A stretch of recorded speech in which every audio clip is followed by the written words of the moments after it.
నిజామాబాద్ జిల్లా కమర్పల్లి మండల కేంద్రానికి చెందిన కోయల్ కార్ తిరుపతి అనేటువంటి వ్యక్తి ఇరాన్లో తీవ్రంగా గాయపడ్డాడు. తిరుపతి 6 ఏళ్ల క్రితం ఉపాధి నిమిత్తం ఇజ్రాయెల్ వెళ్లాడు. అక్కడ టెల్ అవీవ్ యూఫా ప్రాంతంలో మెట్రోపాలిటన్ నగరంలో ఓ ఇంట్లో కేర్ టేకర్గా పనిచేస్తున్నాడు. అయితే ఆదివారం రాత్రి సమయంలో యజమాని కారు శుభ్రం చేస్తూ ఉండగా ఇరాన్ ప్రయోగించిన క్షిపణి తిరుపతికి కొద్ది దూరంలో పేలింది. పేలుడు దాటికి క్షిపణి శకలాలు దగ్గర పడడంతో పాటు కారు అద్దాలు పగిలి తిరుపతి గొంతు దవడ ప్రాంతాల్లో లోతుగా దిగాయి. దీంతో తిరుపతి తీవ్రంగా గాయపడ్డాడు. తిరుపతిని వెంటనే అక్కడ ఆసుపత్రిలో చేర్పించారు. వైద్యులు శస్త్రచికిత్స చేసి దవడ గొంతు భాగంలో లోతుగా దిగిన గాజు ముక్కలను తొలగించారు. అనంతరం ఐసీయూకి షిఫ్ట్ చేశారు. తిరుపతికి ప్రమాదం ఏమీ లేదని వైద్యులు తెలిపినట్లు అక్కడ ఉంటున్నటువంటి కమర్పల్లి వాసులు తెలిపారు.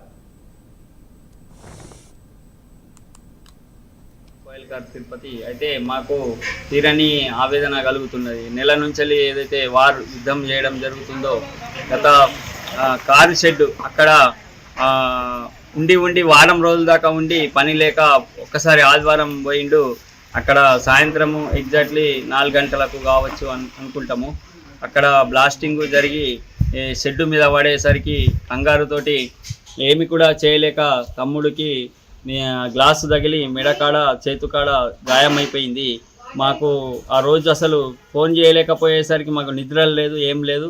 రాత్రి వాళ్ళ స్నేహితులు ఫోన్ చేసి చెప్పేసరికి మాకు అప్పుడు తెలిసింది. మేము ఆందోళనతోటి బాధతోటి ఏమీ కూడా తోచనట్లు ఉండడం జరిగింది. తర్వాత స్నేహితులు మంచిగా ఉన్నాడు అని చెప్పేసి చెప్పిన తర్వాత మాకు కొద్దిగా ఆనందం అనేది వ్యక్తమైంది. అయితే గత ఆదివారం నాడు జరిగిన సంఘటనకు మేము బాగా దిగ్భ్రాంతి చెందుతున్నాము. దీనికి సరైన గవర్నమెంట్ కానీ మన దేశం నుంచి ప్రభుత్వం నుంచి ఏదైతే ఆర్థిక సాయం కానీ ఏదన్నా చెందాలని తమ్ముడికి మంచిగా ఆరోగ్యం బాగా కావాలని కోరుకుంటున్నాం. గత 6 సంవత్సరాల కిందట వెళ్ళిండు ఇజ్రాయెల్ వారికి విజిట్ వర్క్ మీద వెళ్ళిండు.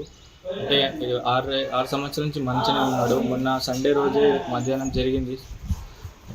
బ్లాస్ట్ అయ్యి కార్ వాష్ల వారికేయంగా ఒకటేసారి అద్దాలన్నీ వలిగి మా బాబాయ్కి గాయాలైనాయి. చాలా బాధతో ఉన్నాము. అప్పుడు మాకు నైట్ తెలిసింది 11కి అట్లా.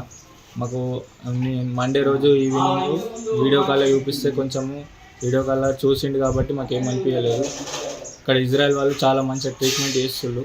అదే ట్రీట్మెంట్ మంచిగా చేసి క్యూర్ అయినాక మాకు తొందరగా ఇండియాలకు రావాలి. మళ్ళీ తెలంగాణ ప్రభుత్వం కూడా మంచి తొందరగా రావాలని కోరుకుంటున్నాం.